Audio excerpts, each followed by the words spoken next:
I'm Dean Walker, and welcome to the Poetry of Predicament podcast, a podcast for people brave enough to face humanity's challenges and problems, and most importantly, our numerous predicaments. The Poetry of Predicament is a podcast meant to inspire us to bring forth grace, beauty, and connection with the web of life in the face of a predicament-laden world. In these times of extraordinary stress at literally every level of community around the world, this is a time when we need all the resilience, skills, and tools that we can find. Help me welcome Richard Edelman, who is a counselor, coach, and facilitator, bringing exactly those tools to his own community. Welcome back to another episode of the Poetry of Predicament podcast. And I am your host, as always, Dean Walker. And we are still in the year-long month of April 2020. And just following the decade-long month of March 2020, as we encounter an entirely new world.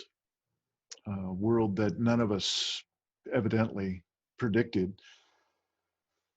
as relatively predictable as it was, that there would be something on a global scale that would be tripped up into a quite an obvious collapse, particularly of human systems, as my usual jargon for that is human-caused collapse of Earth and human systems.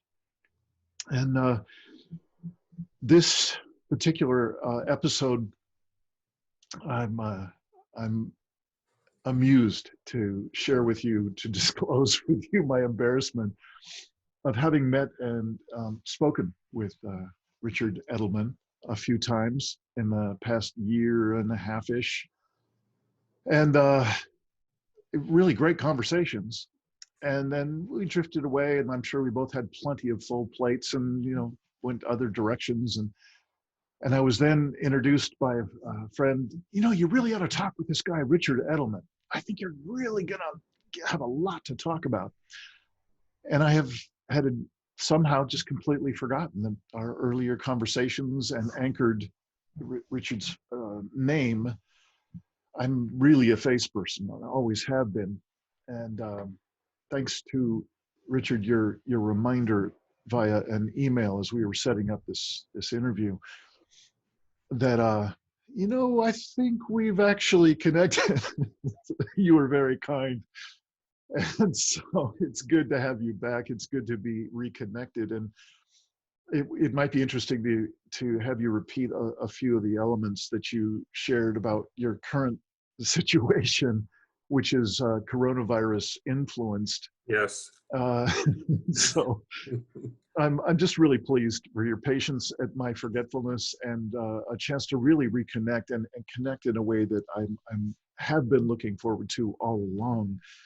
So now we have a chance to really take it to depth and really put some breadth and depth to the conversation, and using the remarkable catalyst that it is that the coronavirus situation around the world is, and how it's influencing the possible changes at extraordinary scale that evidently we're going to be talking about today. I'm really looking forward to hearing about some of these threads that you conversationally want to pull on today. So I sheepishly welcome you to the Poetry of Predicament podcast, and to our chance to have that in-depth conversation. And Richard, before, thank you for sitting through this long introduction, and I'm going to just take it one step further, because I'd really like to read your profile, your introduction of yourself that you sent for me to check out, and I'd love to just read that. It's quite an extraordinary little piece, and I actually learned quite a bit about you and about what a profile can look like when I read this. So if I may, Richard is a a weaver of transformative arts, a multidisciplinary synthesizer, and a scholar of psychotherapy and spiritual consciousness. He's a husband, a father, a grandfather, a scholar, social activist, meditation teacher, guide, and visionary. He works with culture creators, including creative artists, helping professionals and activists, as well as individuals, families, groups, and communities. His work focuses on liberating, healing, and celebrating biospheric consciousness. As a spiritual activist, his recent focus has been on helping individuals and communities liberate and heal themselves from spiritual abuse. As a climate activist, he works towards low-cost, community-based climate trauma services with regenerative mutual aid focus informed by evolutionary consciousness. Huh. Exceptional. Really look forward to diving into any of those elements at length.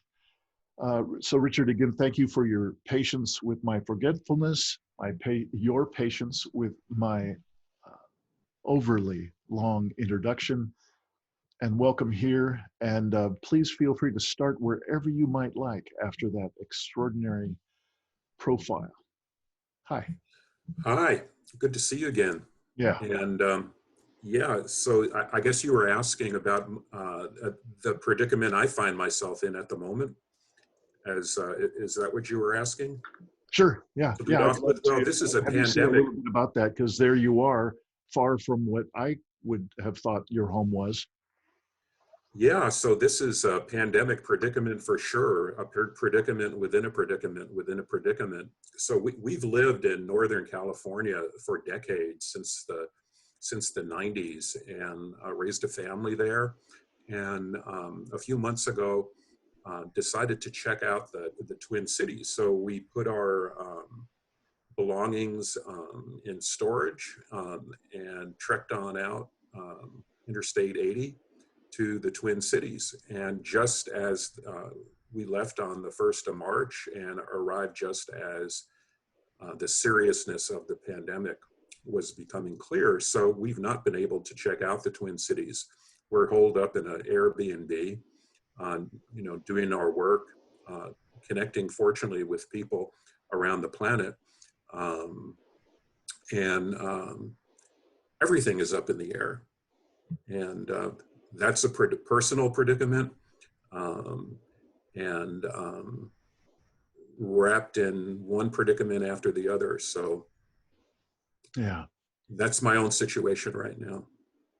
Well, welcome here, and I wish you well as whatever the future of this country in its varying degrees of lockdown.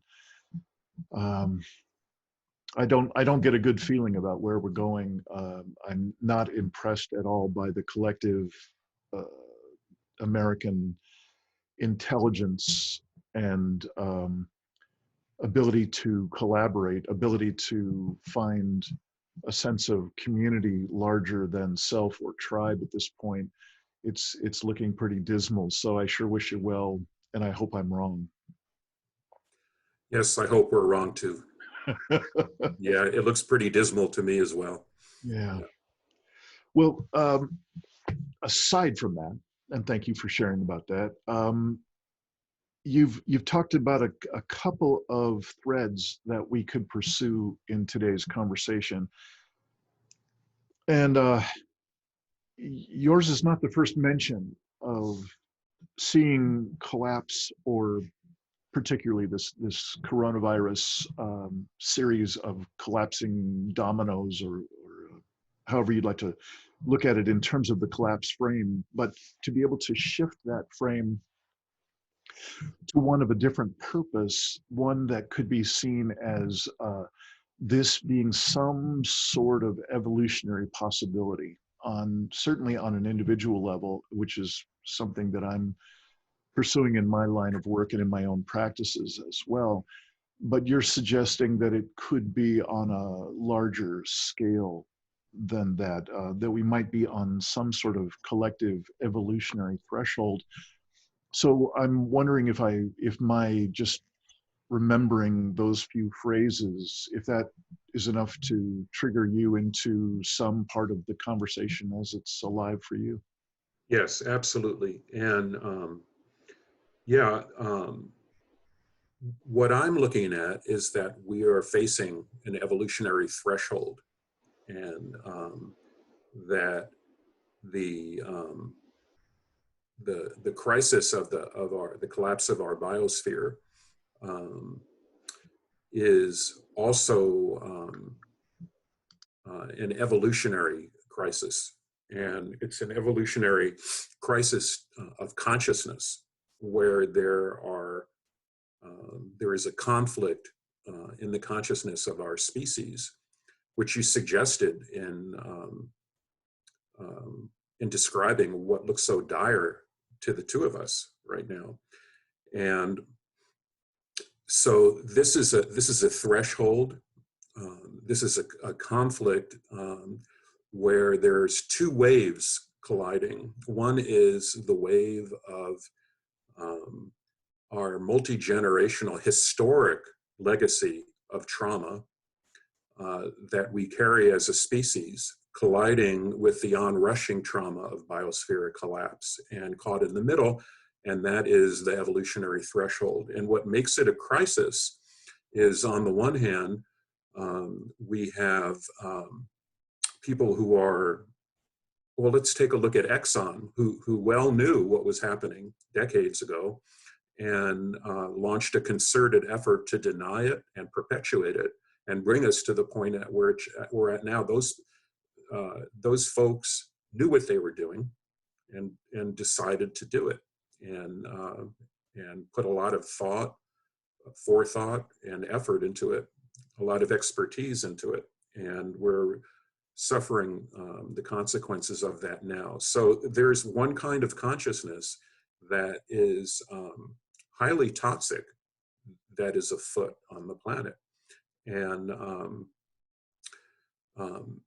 this has been a major force throughout history, where racism, war, slavery, misogyny, the abuse of children, the abuse of animals, you can go on and on. Our history, well, James Joyce, said, I think along the lines of, history is a nightmare from which I'm trying to awaken. Mm-hmm. He had one of his characters say that, and history resembles a Game of Thrones. At the same time, over the last millennia, there have been those of us who have glimmered that there is something wrong with that Game of Thrones that we've all been, as a species, involved in. Yeah. And that there is a moral category of abuse and oppression that has neurobiological consequences. And we've come in the last 30 odd years to understand what those consequences are. And I believe how that feeds into biospheric collapse. Yeah. It's driven what I call the trauma sphere to afflict the planet into its predicament that we have now. And some of us find ourselves at a threshold of recovering from our own childhoods, from the challenges that we faced in our communities, as individuals, as families, with the consequences of this legacy of trauma, and waking up from it. And waking up just in time so that we can mount a meaningful response to biospheric collapse, which came from industrial civilization, which to a great extent was driven by this legacy of trauma. So if I could just pause you for a second, Richard, I'm curious, you mentioned the trauma sphere as a kind of a way of describing this cultural atmosphere that we've created for ourselves to live in. I'm curious if you have a similar shorthand for how do you name the the level of consciousness that you were just describing, element by element, throughout the historical context and chain reaction that we have created for quite some time now, multi generations.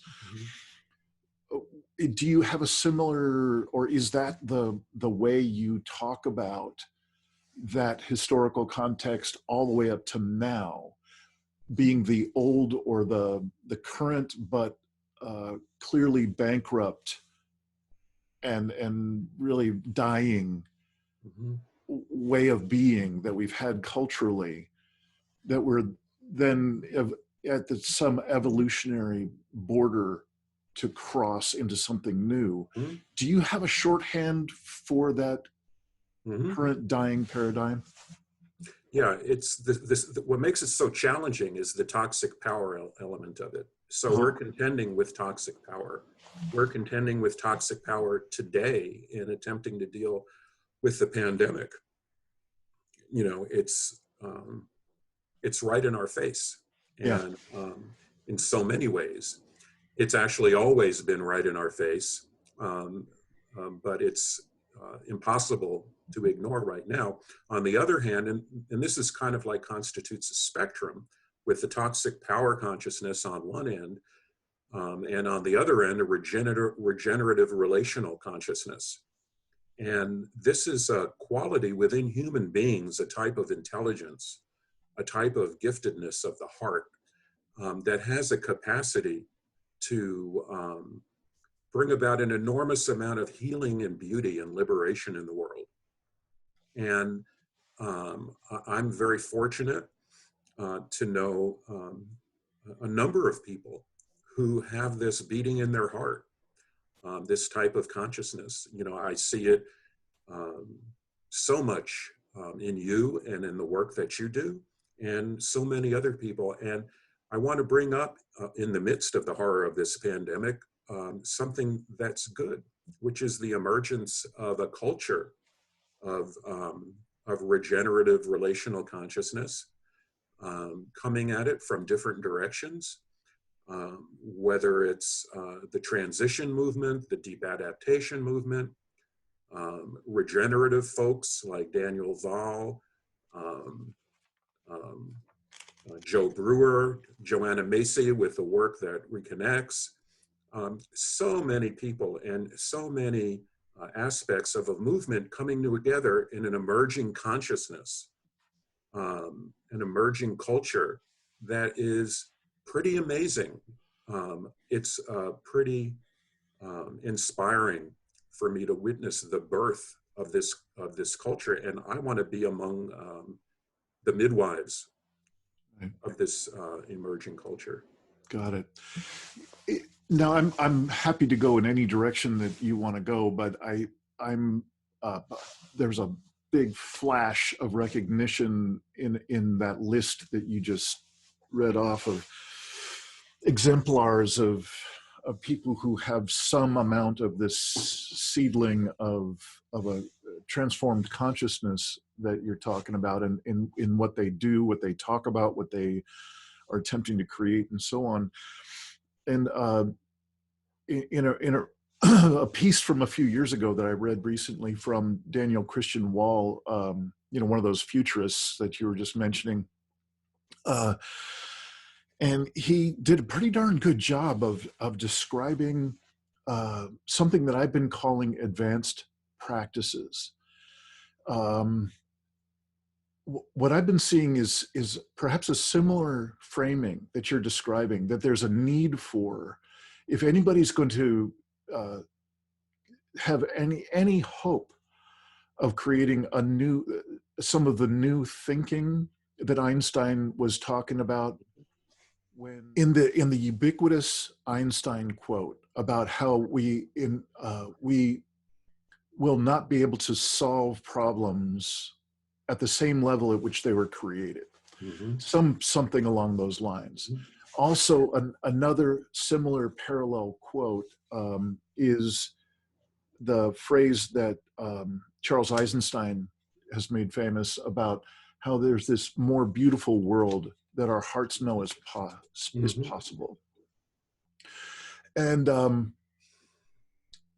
the only way I've had a really short attention span and a short kind of patience with new agey phrases. I'm not a big fan of wishful thinking and magical thinking and, you know, everything's going to be all cool. Because my experience is we've been heading down a very self-destructive path at breakneck speed and ever accelerating speed for quite some time now, including today. So with that level of kind of realism, what I've been looking for is, so if not the magical thinking or the wishful thinking or the let's sit in a circle and feel good about ourselves for a few hours and then go home after the workshop and life is the same. Mm-hmm. And I don't mean to be cruel here. I don't mean to just be smacking down on people, but what I'm getting to is this Daniel Christian Wall article recently articulated a number of these advanced practices that I was mentioning, ways of really doing some of the rigorous work that certainly that's all I've known in my experience of, you know, like roughly 40 years of being involved with really deep practices, really strong and deep emotional release work and trauma healing work and on and on. I'm curious if you have a similar experience, and particularly what I'm pointing at that I've been kind of wanting to avoid it, because again, I don't mean to talk smack. What I'm trying to point at is there seems to be an entry level for people who are starting to wake up to the world is really in trouble and I need to engage in some way about it. So there's the work that reconnects, there's the deep adaptation community, there's the transition community, and so on. And all I've been able to see at that entry level is something along the lines of, you know, an entry level to inner work and work together with other people in circle that is essential. It's beautiful and it's essential, and it's like a way for people to get their initial hit or experience of it's safe for me to be with these people. I can hold space for others and they for me. I can learn to grow beyond who I think I am or who I've been taught to think that I am. So it's not at all a useless area, but what I'm asserting is that there's a ceiling on it. There's a ceiling on that level that I've only been able to myself, and in the work that I do with other folks in coaching and so on, I've only seen us be able to transcend that or move beyond that by doing rigorous levels of advanced practices. Thanks for sitting through all that. I'm sorry it turned into something quite longer than I thought. I'm curious if that sparks you to respond in any way. Yes, absolutely. And my life has been devoted to those advanced practices and to exploring them from a number of perspectives, multiple contexts, multiple disciplines, and up close and personal encounters with masters of various intimate contact on a personal friend level, with a number of people who are quite advanced, whether they be North American roadmen, Tibetan lamas, meditation masters, Sufis, so on, and close enough to observe the way a Hasidic seeker once said when he went to travel to see a Rebbe, what did the Rebbe teach you? Well, and he responded, I didn't go there to learn from a book. I wanted to see how he tied his shoelaces. And so I got a chance to see how many people tied their shoelaces, and a good idea of what went on behind the curtain and behind the scenes. And also in recent years to work with people who have suffered while doing some of these advanced practices where there were flaws in the teaching and in fact outright abuse.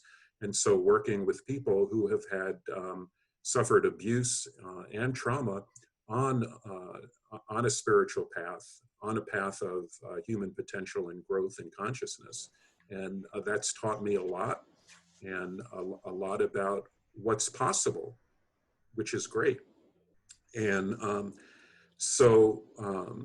those advanced practices are very important, and I integrate that kind of consciousness into my work with artists, with people in the helping professions, with activists, and so on. And those are some of the people I'm most passionate about benefiting, and with what I can do. And one of the things that I've encountered is the profound effect that the dissociative effects of trauma have had upon our culture. And so that the trauma sphere includes systemic dissociation, not just random dissociative states of individuals, but built-in dissociation. For example, it was in plain sight what Harvey Weinstein was doing in Hollywood, but there was, and that was toxic power, if there ever was toxic power. And, you know, the thing about toxic power is it includes the power to silence discussion about itself. And so that affected a whole ecology of feedback loops in the Hollywood film industry, and nothing was said, even though it was in plain sight, was the elephant in the living room. So that's a case of structural dissociation, what I would call structural systemic dissociation. We are all caught up in this. And so to make matters simpler, what I work with are the circulating energies between human beings.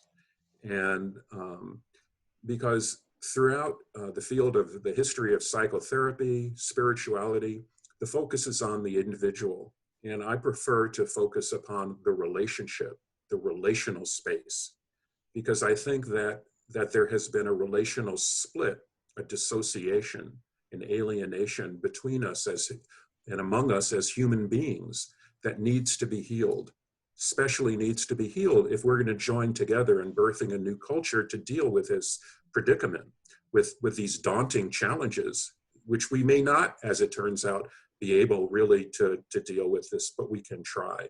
Mm-hmm. And so when energy doesn't circulate in a living system, that system is either dying or dead. And within human beings, there are three particular circulating energies that I find become traumatized and dissociated.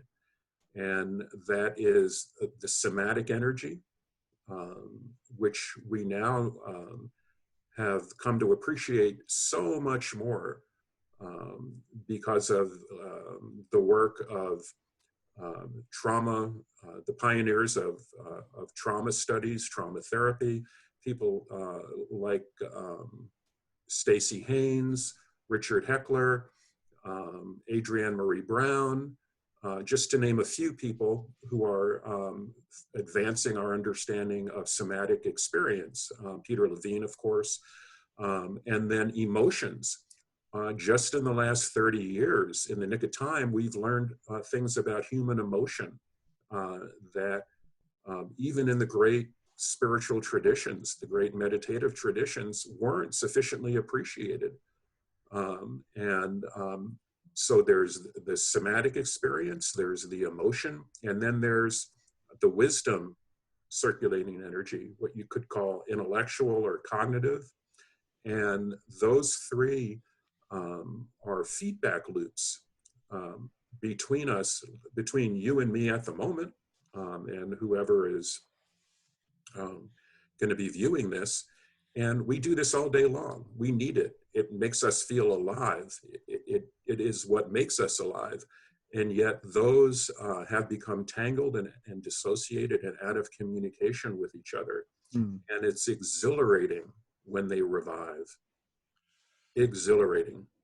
Richard, you started out just a few paragraphs ago. I think you were mentioning that there are three different circulations, and one of them, I heard one of them was, I think you said systematic, but I wrote systemic, and I'm wondering, did you say the other two and I just missed it, or? Cognitive, emotional, and somatic. Those are the three that I'm talking about. And we know from things like biosemiotics that these energies talk to each other, that emotions and thoughts talk to each other as they circulate, and they create a complex field. They create, when energies circulate across polarities, they emanate a field, an energy field. Mm-hmm. And this is intersubjective space. It's a very powerful liminal space, and it's palpable. You can feel it when these energies revive between two human beings, mm-hmm. Or in a group. It can be ecstatic, it can be exhilarating and healing. And so that's what I aim for, is to revive these three healing energies, these three life energies. One is the cognitive or intellectual or wisdom flow, mm-hmm. the other is the somatic flow, and the other is the emotional flow. And that brings a little bit of simplicity to the kind of work that I'm talking about. And this consists of what I've called neuropermaculture. Yeah, it's the neurobiological substrata of what I hope is an emerging culture of regeneration. So I'm curious. We're in a different world than we were even 3 months ago. And what you're talking about is an extraordinarily refined and very different way of seeing human interaction and life itself.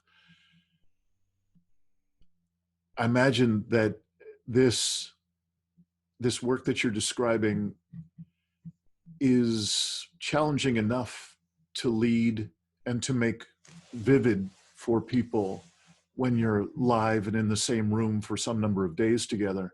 Mm-hmm.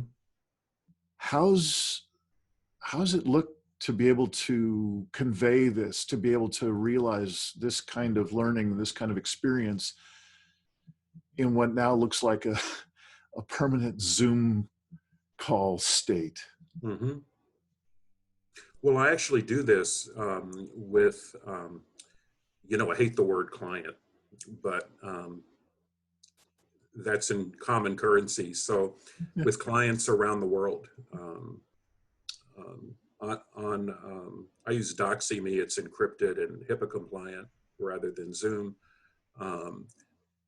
But I do this with clients, and this is an art form. So it's an art form, the way I look at it, a fine art form, like painting, like music, like filmmaking. And so we have a medium. I love it up close and personal, where you're in the same room with the person. But this media, if it's worked artfully, a lot can be accomplished. A lot can be accomplished. And you were asking about the advanced practices. So these are advanced practices that I was talking about.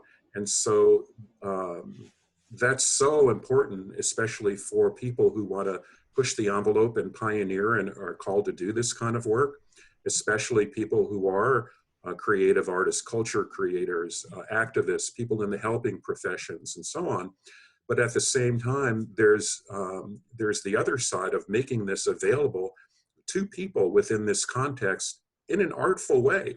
And that's why I'm so interested in generating low-cost, community-based climate trauma services that provide community resilience. And,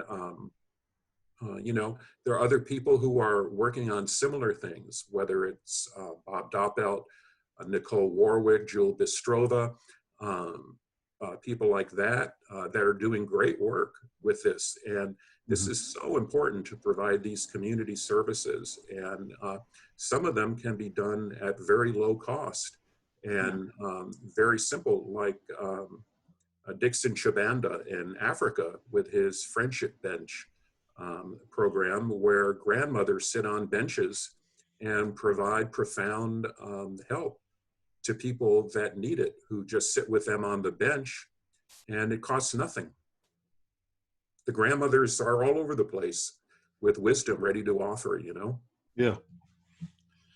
Can you say more in terms of the actually how it could show up here in the States and in the kind of programming that you're suggesting? How do you get it out to a community? And so it's within reach, it's scalable so that you don't have a high overhead situation and a kind of esoteric body of work that takes a long time to understand and integrate into your own life and so on. There seems like there are plenty of hurdles between what we're talking about now conceptually and how it really might show up in a community. Can you say more? Yeah, the Friendship Bench program that Dixon Chibanda pioneers Mhm. and is very successful from what I understand, that costs virtually nothing. Mhm. And there are grandparents um, all over the place, many of whom are heartfelt, very intelligent, capable, and ready to go, I'm sure, if they knew just how um, their gifts could be funneled into the well-being of their communities. And they don't even have to have biological children or grandchildren to be grandparents in the way that I'm suggesting. Mhm. And that takes upon just some basic coaching of skills and gifts of the heart that these people already have, you know, and providing support groups, circles, and delivering them may involve going door to door, hunting for grandparents who can provide these services, and eventually, when this is safe, doing things like that, having community potlucks. Um, some of these are the resources are all over the place, hiding in plain sight. Mhm. And some of these, there are mental health professionals and therapists whose skills can be somewhat repurposed to provide benefits to develop resilient communities that can be brought into police departments, fire departments, to first responders, um, to all kinds of situations. It's a matter of contextualizing and repurposing. I take a lot of inspiration from spiritual ancestors who have come before, including those who have pioneered the forgotten art of mutual aid, which is now being revived in the wake of the pandemic in some places. But that's a rich tradition of mutual aid that we have, a rich legacy for us to draw from. And when my grandparents came over from Europe to New York, there were many mutual aid groups, and people helped each other out. Yeah. And that can be drawn from. There's knowledge, whether it's from Kropotkin or many others, that can be repurposed. And a lot of these resources are right there, hiding in plain sight, low Yeah. cost or no cost. Right. When you're saying this particular version of getting it out in a low cost way in communities, obviously across the country, but even around the world, what sparked for me was two of the main resources that I finally was able to unearth as I was writing my book, The Impossible Conversation, a few years ago. I was asking, like, who's really addressing this global existential level stressors obviously climate change was the most visible way to talk about it, but it was far more than that, as you well know. And the two sources of really accessible tools and methods were Elaine Miller Karras and her Building Resilience to Trauma work, her community resilience model, basically teaching people self-regulation and co-regulation skills. And these are the folks that are sent out to a city that's been devastated by a hurricane, and people are living in a gymnasium, and they're just completely resourceless. They're discombobulated, and they don't have any idea how to return themselves, how to regulate their own system and those of their loved ones. So that work is strong and clear and seems like an element that you're sort of pointing at. And then you mentioned Bob Doppelt, and he was really the one that I saw at scale. That his transformational resilience work seemed to point to, I mean, he was such a breath of fresh air for me, because I couldn't find anyone in the helping professions at any scale that would talk about what's coming. Right. What's coming is not the usual model of you're going to have a hurricane, then a couple of years to rebuild, and then the community gets itself back and blah, blah, blah. No, he's saying he predicted exactly what happened a couple of years ago with Houston, and then Puerto Rico, and then last year with the Bahamas, and on and on and on. We now know that is accurate, and he was dead on accurate. Dead on. Yeah. And his transformational resilience, I just love the whole distinction of, instead of aspiring to just enduring or surviving and calling that resilience, which is fine. There's nothing wrong with that. And sometimes that's the best we got. So I don't mean to make wrong of that. But his distinction of the possibility of learning, growing, and possibly even thriving in the midst of back-to-back trauma, it just rocked my world. That's what I was looking for, was somebody who could speak at scale, something that was not on the customary linear path of how to address something, like what might be in a FEMA manual. Yeah. So I just wanted to run by my history of those kind of elements, both the kind of more traditional or really easy to scale self-regulation, co-regulation skills, then Bob Doppelt's next level of transformational resilience. And I'm curious if those things fit into the model that you're talking about and that you're growing out yourself, or if there's something beyond or different than that you'd want to talk about. Yeah, Elaine Miller Karras and Bob Doppelt are real pioneers. Their work is great. Jack Saul's work out of New York, also other indispensable work. Resmaa Menakem and Sean Ginwright in San Francisco. In his book, Hope and Healing, I think is the name of his book. Resmaa Menakem, My Grandmother's Hands.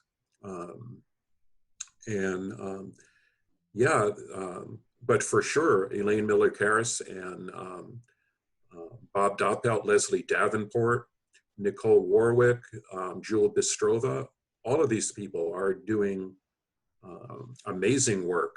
And a lot of it doesn't require much resources. It can be done now. It should be done now. Mm-hmm. Got it. And so I'm curious if there's more flesh to put on the bones at this level that you'd like to share with us about, the work that you're doing now, and or aspiring in your possible new community, new place where you're possibly going to live. I'm just curious if there's more that's particularly the flavor that you're putting on it, the particular emphases that you want to be putting into the programming that you're talking about? Well, I will be expanding my own work very shortly into more regular blogging, um, uh, assembling the material I already have into a book, um, doing more group work for right now online, Mhm. and um, later today I have a Zoom meeting with some people in Santa Cruz about putting together work in the city of Santa Cruz along the lines in which we're talking about. Mhm. And kind of homesick for California a little bit.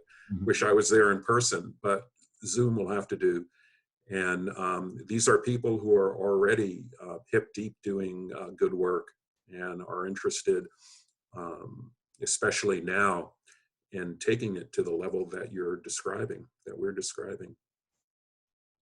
But I would invite also people who are interested in what we're discussing to contact me. And my website, which is beta version under construction, is livingartswisdom.com, www.livingartswisdom.com. And you can contact me at richard@livingartswisdom.com and through my website.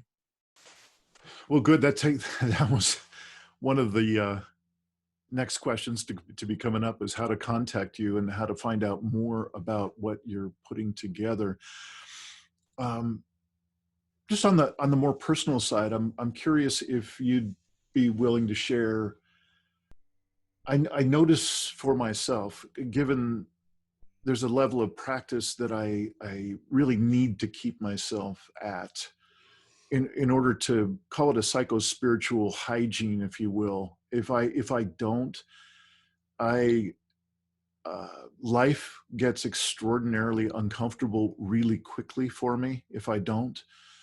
Uh, and there's this, you talked about, there can be an almost ecstatic quality Mm-hmm. when people connect in the ways that you're talking about, especially at the beginning of our conversation. And that's very much my experience. So there's this interesting, it's not quite a duality, but for the sake of conversation, it shows up at both extremes quite often for me. One is an example is just the other day I was watching a kind of mainstream news channel, and they were reporting about the hottest hotspot in America, which is of course the hottest hotspot of coronavirus on the planet, is the long-term care facilities and elder care facilities in virtually every state. And the amount of particularly federal attention on that is non-existent. It's just literally non-existent. And I found myself, my face exploded in tears. It shattered open my heart in this odd moment of a TV news thing. So on the one side of what we're grappling with in this world affects me in ways that are that strong from time to time. On the other side of it, I have collaborative efforts going on with a number of other people around the world that are going on now, that and the kind of topics and elements that we're working with are so deeply inspiring. It's beyond anything I could have imagined for myself. Like, here, let me just draft something that I aspire to be able to someday do with other people. I'm doing it. And so there's this remarkable range of what it is to be alive right now. And so I hope my examples are clearly spelling out what I'm trying to ask is, how's life showing up for you? Given you've put yourself, we both put ourselves in pretty much on the front lines of how do we create sense making? How do we create a different way of being alive as human beings together in this time that is, by my declaration, this is the most important time in human history. This is the most challenging conversation with which we must grapple in human history. And so I'm curious if you could just share what it's like to be on those front lines for you. Well, I've seen this coming for a long time, Mm-hmm. as I'm sure you have as well. When I was drawn to nature very early on. I had a tree when I was 5. This was a big London plane sycamore tree in Brooklyn that was chopped down when I was a child. Um, Frequently, we would go in the car for a trip through the Meadowlands, which was at the time one of the most toxic places, the Meadowlands outside of New York, and I would gag. Um, um, I would just feel toxified to my bones. So I knew something was going on. And remember asking an adult while playing out in the woods in Jersey one day, where there were the fish swimming in a creek, but there were globules of petroleum on the surface of the water that freaked me out. I was like 8 years old, something like that, and asked an adult, um, um, something is wrong. What's happening to the fish with this oil? And the answer was, the people in charge would never let anything bad happen to the fish. And so that's when I saw that was bullshit. So um, so I had my eyes opened in that moment. Didn't know what to do with it, but I had my eyes open. And a few years after that, I was already an activist as a teenager in the anti-war movement, and with body bags coming back, and and all of that. But of course, as challenging as that was, it was nothing like what's happening now, in my experience. And I was drawn to environmentalism, babysat at Abby's house, the of Monkey Wrench fame, in Tucson way back in the day. I brought Joanna Macy into as a major figure in a conference back in the 80s. So I've been doing this a long time, like you have been doing this a long time. It's particularly rocked my world being in this Airbnb unexpectedly in a city that I don't know at all. That's a little disorienting, far away from my family. But my close, intimate relationships, intimacy is so important. Spiritual intimacy is so important to me. And the workshop, the laboratory for spiritual intimacy for me has been the family that Stana and I have created, and that we've manifested with our children and their friends and the community that's gathered around our household through the years. And we have now Zoom calls on Sunday, actually DoxyMe calls on Sunday with a far-flung family, and each one of us contending with worries, with speaking of the nursing homes, with relatives suffering from the end-stage Lewy body dementia in one of those homes, and who is in our hearts, a very precarious situation. So my yoga is human relationships and spiritual intimacy, and that's where I feed all of the hours that I've put into on a meditation pillow, on a zafu, on different kinds of practice, feed those into my intimate relationships in practicing spiritual intimacy. And I know that that is so important in sustaining us through these crises, through these challenges. And it can provoke grief at the magnitude of what can be lost, and horror at the magnitude of what can be lost, and what challenges will be facing people long after I'm gone. You know, I have grandchildren now, and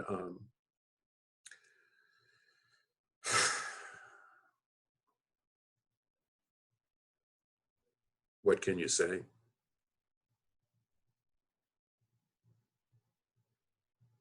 So that's where I'm at. Yeah, thank you. Thank you.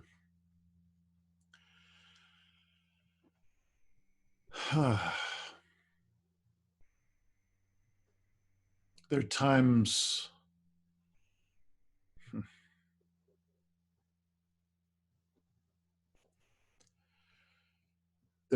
when I catch myself.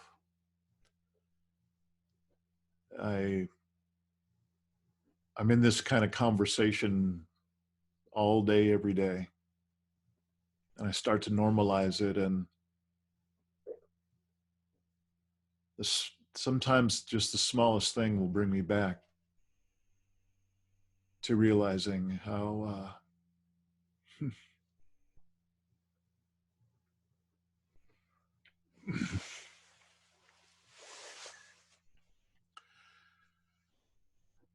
how precious what we're talking about is.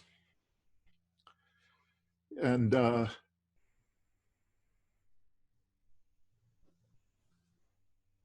I certainly never thought, I just never predicted that this would be how it all turned out.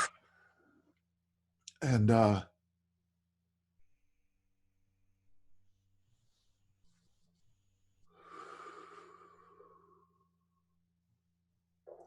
I have a I have a notoriously naive part of me. Mm-hmm. Yeah, me And too. I've come to really be fond of it. Mm. I was embarrassed by it for many years because I was just gullible as hell. It's kind of a rough combination to be very street smart and gullible as hell. It Isn't doesn't that make for something? it doesn't make for much success on the street. But that's a whole nother story. Um, there's a naive part of me that just wishes, hopes against hope, that this virus imposed pause that is so much more powerful than even the most gorgeous expression of the power of Greta Thunberg, so much more powerful than even this gorgeous organizational design and implementation of Extinction Rebellion. Oh, beautiful. All the other organizations and individuals that have in these past couple of years been showing up and blossoming and expressing themselves so beautifully, so potently. And I hate to say it, but I could just see them each getting chewed up and spit out by our normalizing machine. And there's something about this pause. I started to call us the people of the pause. Mm-hmm. I started to just, that naive part of me was saying, here's the opportunity. Ain't never been nothing like this in what we call normal human history and reality. Mm-hmm. Nothing has come close to slowing us down and even stopping certain portions of this machine. But what we've got right now. And again, I vacillate between realizing chances are what's going to be happening as things return to normal is we will gaslight ourselves into this really never happened and get back to business as usual as fast as we possibly can. But again, that naive part of me, that aspirational part of me, looks at here's truly a transformation opportunity in this pause. I'm curious if there's anything you might want to wrap us up with that's sparked by what I was just sharing.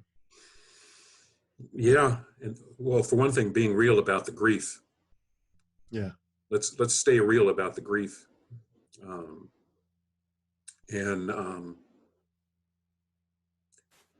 And it's possible to be disruptive in a good way. And we have so many great inspirations for that going way back in history. Whether it be Frederick Douglass,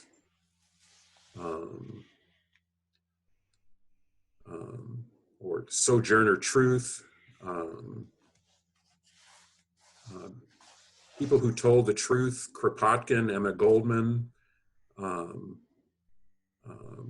Eric Fromm,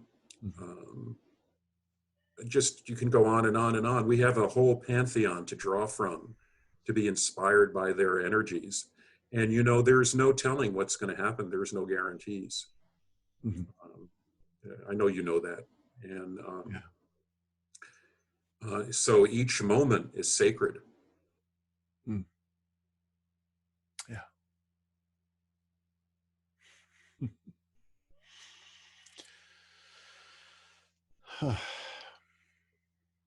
Well, on that note, Richard Edelman, I so appreciate you taking time from your faraway isolation, your sheltering in place in a faraway, somewhat new to you location.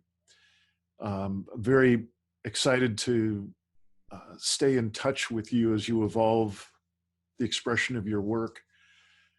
Really appreciating staying in touch, and maybe, just maybe, we can continue to call ourselves the people of the pause. Maybe this is our opportunity to have a transformational wedge driven into the business as usual culture and give us a little bit of wiggle room to create some transformation. Thank you so much for spending time and talking with us. Thank you, Dean. See you soon. Thanks for watching another episode of the Poetry of Predicament podcast, produced by Dean Walker and the Living Resilience Alliance, www.livingresilience.net. Music today from Michael Hedges, as always, and also Port Blue Into the Sea. Also available on our website, www.livingresilience.net, is a wide array of articles, online learning series, arranging group and individual resilience coaching, and sign up for our every other Tuesday free support group that we call Safe Circle Calls.